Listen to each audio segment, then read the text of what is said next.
बताना चाहता हूं पत्नी की पवित्रता। एक पंडित जी थे, पत्नी थी और साल भर का एक बच्चा था। पंडित जी कहीं पे पूजा करा के आ रहे थे और पत्नी घर में बैठी हुई थी और पंडित जी आए और पत्नी के पैर पर लेट गए, मतलब पैर पे मुड़ करके लेट गए।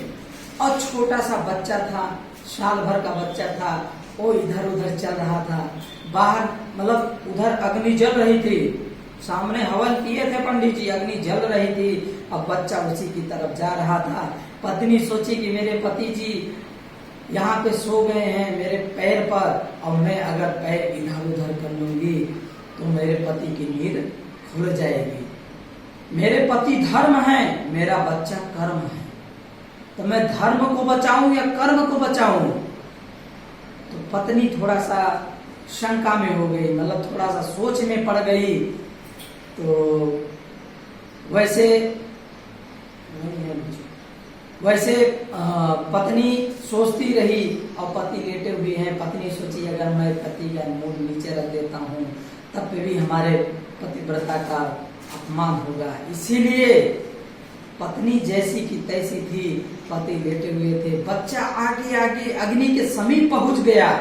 जब अग्नि के समीप पहुंच गया पत्नी बहुत सोच में पड़ गई, अब क्या होगा? तो पत्नी जैसी की पति लेटे हुए थे, पत्नी जैसी की तैसी थी और बच्चा अग्नि में प्रवेश कर गया। पत्नी सोची मैं धर्म को बचाऊं या कर्म को बचाऊं? तो जो बच्चा था, साल भर का टुनटुन बच्चा था, उनका नाम था टुनटुन, तो अग्नि में प्रवेश कर गया। अग्नि नारायण भगवान प्रसन्न हो गए कि पत्नी अपने पति की सेवा कर रही है और बच्चा मेरे पास आ गया है। अग्नि नारायण प्रसन्न हो गए तो अग्नि को जैसे चंदन की लकड़ी होती है, चंदन के लकड़ी के समान बना दिए और छोटा सा बच्चा गया अग्नि में प्रवेश किया और अग्नि में से फिर वापस आ गया। और पत्नी की पवित्रता देखिए, पत्नी जैसी की तैसी है, पंडित जी लेटे हुए हैं, सो रहे हैं और बच्चा वापस आ गया। बोलिए श्री राधे राधे।